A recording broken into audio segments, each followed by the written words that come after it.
যারা কাঁঠাল দেখলে নাক ছিটকায়, আজকের রেসিপিটা বিশেষত তাদের জন্য। বাড়িতে যদি কেউ কাঁঠাল খেতে না পছন্দ করে, তাকে না জানিয়ে একবার এভাবে বড়া বানিয়ে খাইয়ে দেখবেন।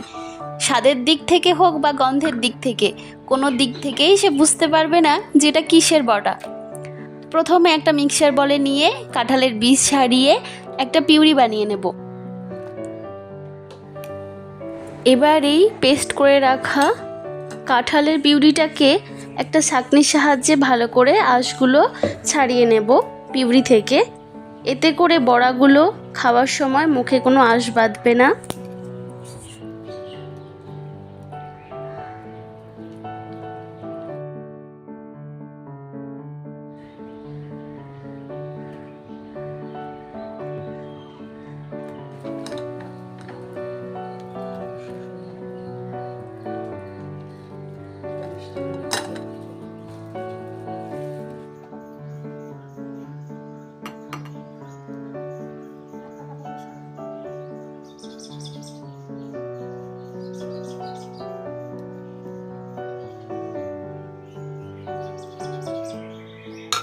কাঁঠালের পিউরিটা যেহেতু পাতলা, তাই আমি কোনো রকম জল ব্যবহার করছি না, সরাসরি এর মধ্যেই সব কিছু অ্যাড করব। সামান্য পিউরি আমি তুলে রেখে দিচ্ছি। ব্যাটারটা যদি নরম বা শক্ত হয়ে যায় তখন অ্যাডজাস্ট করা যাবে। এর মধ্যে দিয়ে দিলাম 2 চামচ চালের গুঁড়ো, দিচ্ছি 1 চামচ গুঁড়ো দুধ, আর দিয়ে দেবো 1 চামচ সুজি। সুজি দিলে বড়াগুলো মুচমুচে হবে খেতে। আর দিয়ে দিচ্ছি এখানে সামান্য লবণ। মিষ্টির জন্য দিয়ে দিলাম গুড়, আপনারা চাইলে চিনি ব্যবহারও করতে পারেন। এবার ফ্লেভারের জন্য এখানে আমি মৌরি ব্যবহার করছি। মৌরিটাকে ভালো করে ক্রাশ করে তারপরে দেব।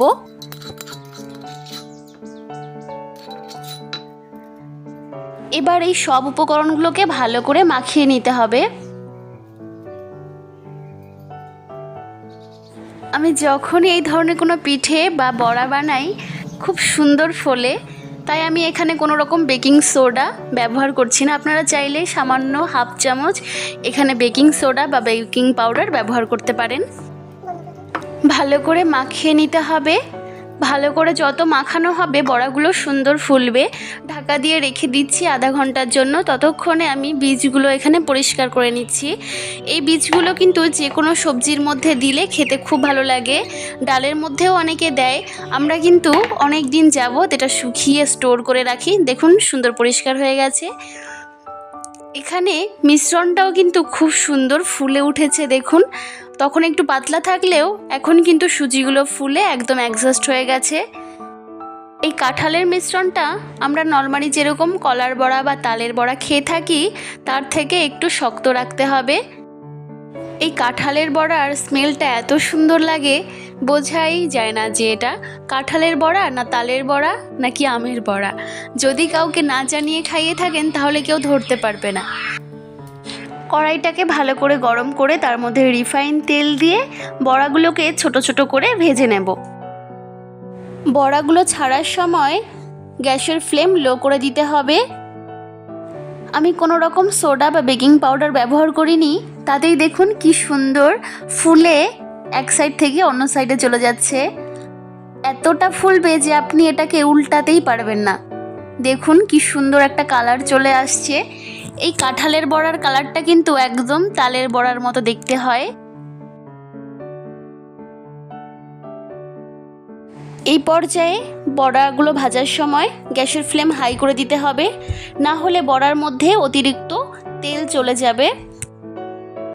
দেখুন কি সুন্দর একটা লালচে কালার এসছে।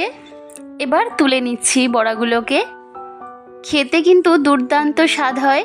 অবশ্যই ট্রাই করবেন আর আমার কমেন্ট বক্সে জানাবেন।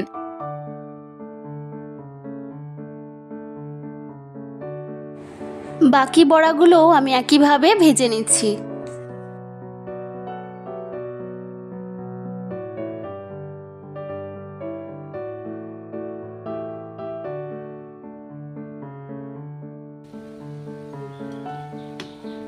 আমার চ্যানেলে যদি নতুন হয়ে থাকেন তাহলে অনুরোধ রইল চ্যানেলটিকে সাবস্ক্রাইব করে আমার পাশে থাকবেন। দেখা হচ্ছে নতুন আরেকটা রেসিপিতে। ভিডিওটি শেষ পর্যন্ত দেখার জন্য অসংখ্য ধন্যবাদ।